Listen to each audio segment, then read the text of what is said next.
Hello and welcome to Spices and More. Today I'll share a super healthy and delicious fusion recipe of Quinoa bhaath. We all know the numerous nutritional benefits of quinoa. Bhaath is a very traditional and one of the most popular dishes from Karnataka. Traditionally, it's made with cooking rice and dal with lots of vegetables and spices. So let's see how to make quinoa bhaath. We'll start by dry roasting the ingredients. I've taken a tablespoon each of urad dal and chana dal and some spices. I have 2 to 3 inches of cinnamon, quarter teaspoon of Methi, Marathi moong which is optional, and 3 to 4 cloves. We'll dry roast these until aromatic and light golden, which is about 3 to 4 minutes, and we'll make sure that the heat is really low. We don't want to burn these ingredients.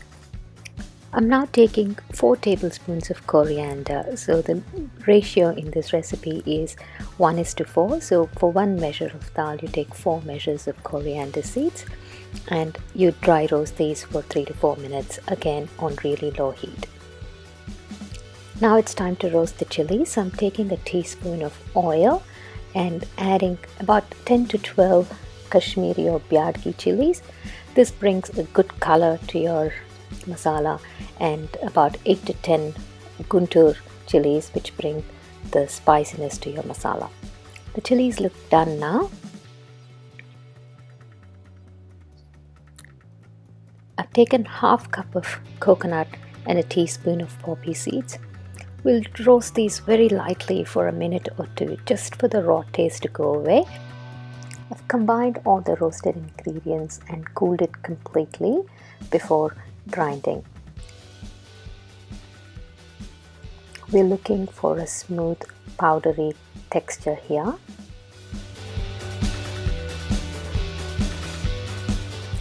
That looks perfect in color and texture. This quantity of the bhaath puree is good to use for at least 2 to 3 uses and can be stored in an airtight container. I'm taking half the quantity of the prepared powder, adding half cup of tamarind extract and quarter cup of tomato puree, a tablespoon of jaggery. Let's mix this nicely and keep it aside. This is our masala.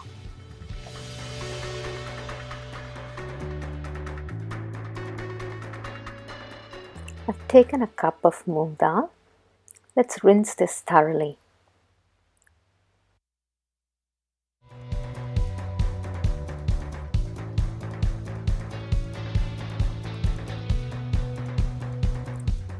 I'm taking the rinsed moong dal in a pot. It's really important to use a heavy bottom pot for this recipe. I'm using a cast iron pot. Add half teaspoon of turmeric and 2 cups of water. We'll cover this and cook for about 5 to 7 minutes on medium heat. Let's get the quinoa ready now. I've taken a cup of quinoa and I'm rinsing it. You can also substitute the quinoa with millets or poha or even oats in this recipe. Let's check if the dal is ready. The dal looks half cooked now, and that's exactly what we are looking for. Let's add the rinsed quinoa to the dal.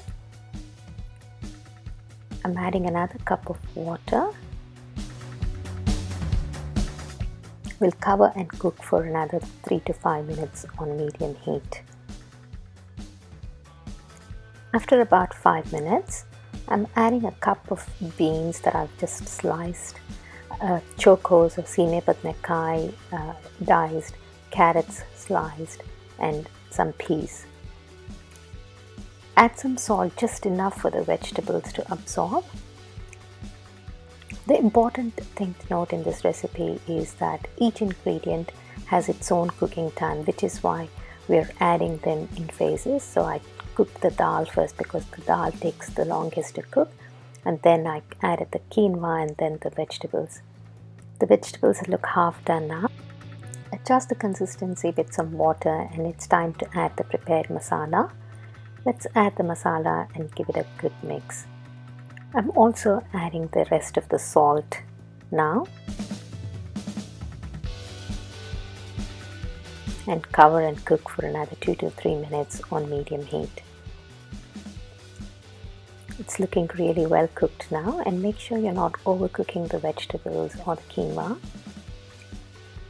I've taken a small pan and 2 tablespoons of oil. Once the oil is hot, I've added a cup of diced capsicum. I'm sauteing that for about 2 to 3 minutes. I'm adding a cup of diced tomatoes to this and continuing to saute.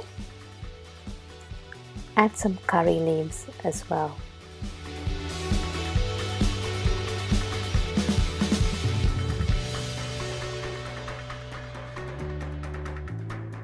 This looks ready, and we'll now add this to the prepared bisi bele bhaath. Give it a good mix. If you want to make your bisi bele bhaath indulgent and take it to that next level, add a couple of tablespoons of butter to this. This is completely optional though. I'm gonna now quickly give it a taste and see if all the flavors are balanced, and looks like mine needs a bit more salt, so I'm adding a bit more salt. And we're nearly ready, just one last step remaining now, and you guessed it right, we need to do the tempering. I'm taking a couple of tablespoons of ghee in a small pan. Add mustard seeds once the ghee is hot, and once the mustard seeds start to splutter, let's add half a teaspoon of hing and a few red chilies. Let's add the prepared tempering to the bisi bele bhaath. That looks perfect to serve. Enjoy it hot with some ghee, bundi, cucumber raita and chips. It's a complete meal in itself. So if you've liked this recipe, please hit the like button and don't forget to subscribe to my channel and share with your family and friends. Until next time, take care.